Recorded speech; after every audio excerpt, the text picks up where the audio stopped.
Coin on. Hey there, YouTube coin community. This is Dustin with CoinOp, and today we are going to be taking a look at cherry picking tips, tricks, and how to. So if you've ever wondered how to walk into a coin shop or coin show and find rare, error, and variety coins, well then this video is right for you. So let's dive right on in. Cherry picking in the coin world is the art of going to coin shops, flea markets, coin shows, basically anywhere that coins are dealt at. And you look through the stock to find things such as errors, varieties, sometimes misidentified coins, oftentimes underpriced coins, and sometimes undergraded coins that the dealer has missed. So basically you are buying a high dollar coin for next to nothing. And that is the art of cherry picking. Now, first, when you get into cherry picking, you want to know your etiquette. There is an etiquette to cherry picking. You don't want to just go into a coin shop or out at a coin show at a dealer's table and be messy and arrogant with it. Definitely don't want to do that. So do remember that a dealer's time is valuable. Even when a dealer has 0 customers in their store, they still have 1,000,001 things that they need to accomplish. I mean, they have coins that they have to go and grade and price and look up and just all kinds of stuff. There's a lot going on in a coin shop behind the scenes that you are probably very unaware of. So remember that the dealer's time is valuable. So when you go into a coin shop or you're at a coin show and you're at a dealer's table and you decide to cherry pick that table and to look through their stock, the faster that you are able to look through it, the better it will be on you and on the dealer. Now, while you are looking through that stock, if another customer comes up to the table or comes into the store and needs that dealer's attention, whatever you are looking at, set it down, push it back to the dealer, and just step back away from the table or the display case or whatever they have the coins on. Let the dealer go and take care of the other customer. When the dealer is done with the other customer, he or she will get right back to you. Now, while you are searching, if you don't find anything, especially when you are at a coin shop, because at a coin shop, like I said, the dealer's time is very valuable to them. Even if you don't find anything, buy something while you were there. This has been something that I've done at any place that I've ever cherry picked, is if you go and you waste an hour or two of a dealer's time and you don't buy anything, the next time you come in that store, the dealer's not really going to want to spend much time with you. But what I suggest doing is either going over to the bargain bin and buying some coins, or picking out some coin supplies and buying that. If I don't find anything while I'm searching, well, I can always use coin supplies. So I'll go grab a stack of 2x2s and some coin tubes and just whatever I would need, and I'll just buy it while I'm there at the store. That way I don't leave empty-handed and the dealer doesn't feel like I just wasted their time. Something else you want to keep in mind while you're in a coin shop, especially in a coin shop and especially at a coin show, try to keep your hands away from your pockets as much as possible while there is stock in front of you. If you are looking at a dealer's inventory, try not to have your hands in or near your pockets. The reason for this is there are a lot of shady people out there, and they will prey on coin shops. And what they'll do is they'll try to palm off coins or pocket them, or just try to shoplift in general. So dealers always have to be on the lookout for that, especially at coin shows. It happens a lot at coin shows. Now, a dealer that's been in business for a long time, he or she can pretty much catch it real quick when somebody's trying to do that. But for the most part, what I recommend doing is having your jeweler's loupe, if you've got a list of what you're looking for, just whatever it is that you're going to need, just have it in hand with you. When I come up to a counter, I already have my loupe and everything else in my hands, so I have no reason to reach into my pocket until it's the end of the transaction and I'm pulling my wallet out. That gives a dealer a good peace of mind, and the more of a peace of mind that a dealer has with you, the quicker that dealer will be to pull out inventory and show it to you.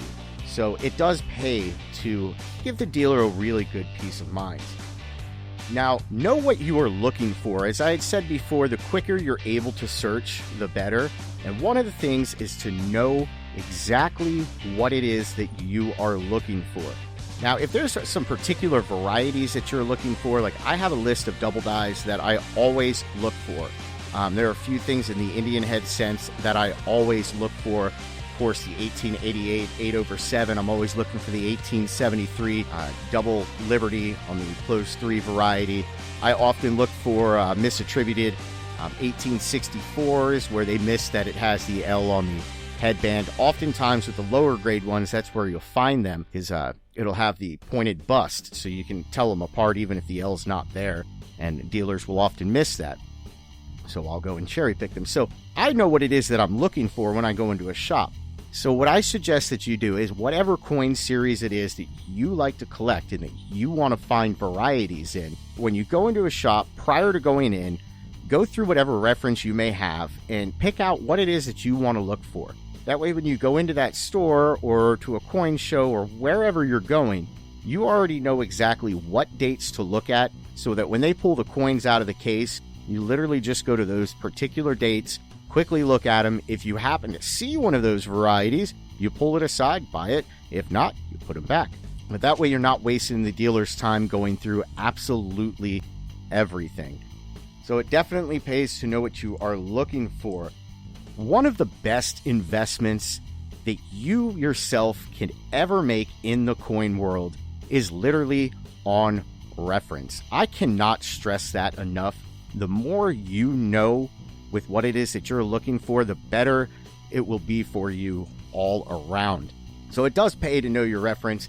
Whatever denomination it is that you like to collect, not only will there be books on the particular varieties, but there typically are websites as well. Another thing that I suggest doing is, especially when you're really getting into it and you're just learning, is to make a list. Once you find varieties that you want to look for, make a list of them. That way it's always fresh in your mind. And take that list with you. Don't be ashamed to have a small list with you. I literally have a little composition book that I keep in my back pocket that has coins that I don't have yet or things that I'm looking for. Just always keep it fresh. And when I go to a coin shop, that is in hand.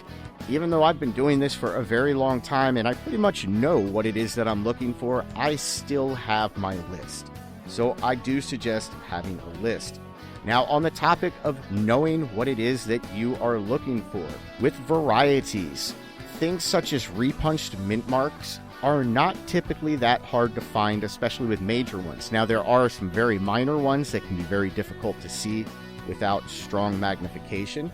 With repunched mint marks, know the difference between a true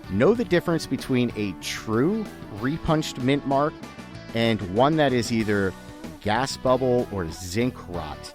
You will see a lot of the 1980s Lincoln Cents with D mint marks that looks like it's a repunched mint mark, and it's not. It's a gas bubble next to the mint mark, or it's some zinc rot.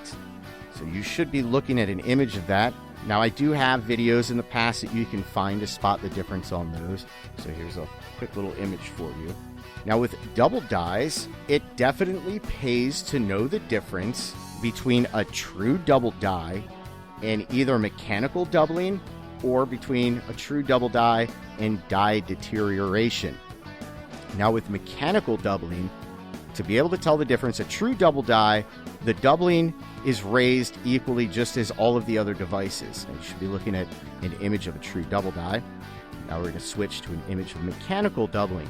Now, mechanical doubling is very flat, it's shelf-like, and it is nowhere near as raised up as high as what a true double dye would be. So if you see this flat shelf-like doubling, that is mechanical doubling. That is not a true double dye. Now, dye deterioration is very often confused with a true double dye. It kind of gives it this shadow doubling effect in various places of the coin. You probably, if you've been in the coin world for a little bit, you probably actually already know of a particular variety that is notorious for its dye deterioration. If you have ever heard of the 1955 Poor Man's double dye, if you were to go to eBay and type in 1955 Poor Man's double dye, you'll probably find 50 to 100 of them up for sale for like $1 to $5. All that it is it looks like there's doubling on the last 5 in the date. That is die deterioration. It's also very common on 1953 with the wheat cents. And with the modern Lincoln cents, you're going to see it a lot more so on the 1987s, 1989s, and 1992 Lincoln cents. I see it a lot on those, and I get lots of images sent to me with people wondering if it's a double die, and those just so happen to be the years with excessive amount of die deterioration. With nickels, you're going to see it a lot on 1999 and year 2000.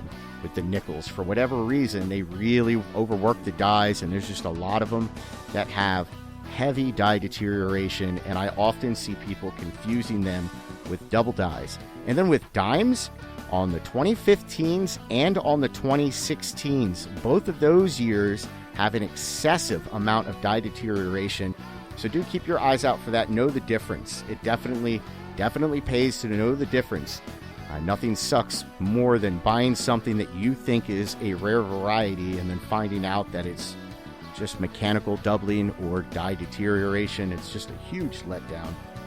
While you're at a coin shop or at a coin show at a dealer's table, I strongly suggest that before you wrap up your coin searching, once you're done looking for all the major stuff, of asking to see their bargain bin. Almost every dealer has a bargain bin. Bargain bin is basically coins that they either want to really quickly get rid of, or coins they have next to nothing invested in, or it's just some low dollar or beat up coins that they don't care about. And they'll usually throw them in a bin for like $1 or $2. Or I have found many good varieties in bargain bins.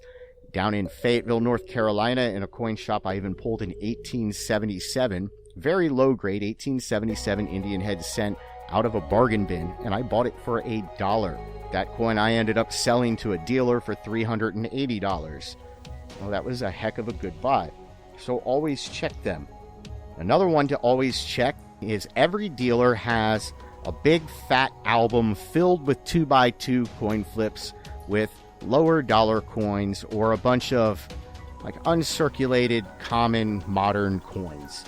Basically, they're $1 to like $5 coins. Every dealer has a bunch of those albums just slammed full.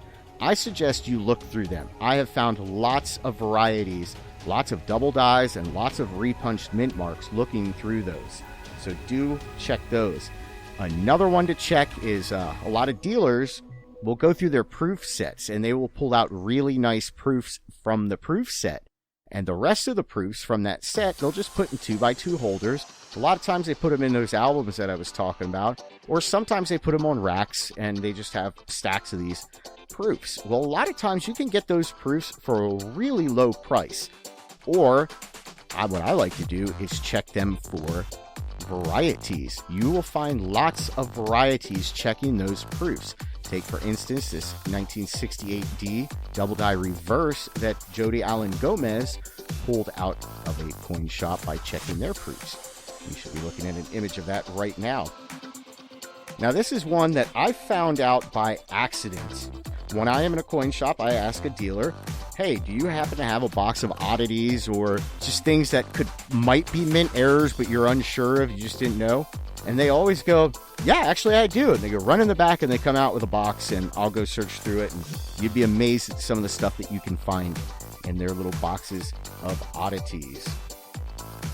Another thing I do suggest you look for undergraded coins. A lot of dealers will undergrade their coins, and on some coins, a point in grade can mean a lot of money. So once again, it really does pay to know your coin market. So reference is key.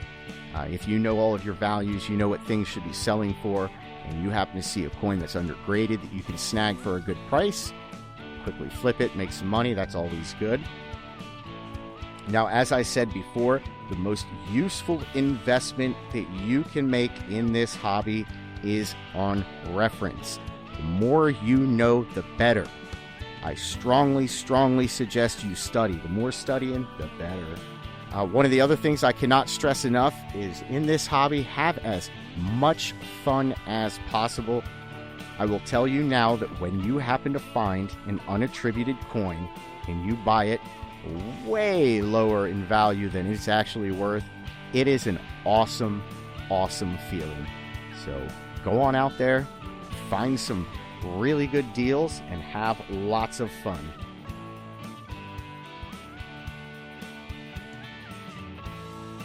Well, we hope you enjoyed this video. I hope it enlightened you a little bit with some other tricks and tips when it comes to coin searching. Hopefully, you might have learned something you didn't know. If you would like to support our channel, you can do so by hitting the thumbs up button. The more you hit that thumbs up button, the more it encourages YouTube to share our content with more and more people. Also by subscribing. The more subscribers, the better. And speaking of that, we are on a push for 50,000 subscribers. So the quicker we hit that, the quicker we start a 50K coin giveaway. Once we hit 50,000 subscribers, we will be giving away a few major double-dyed coins.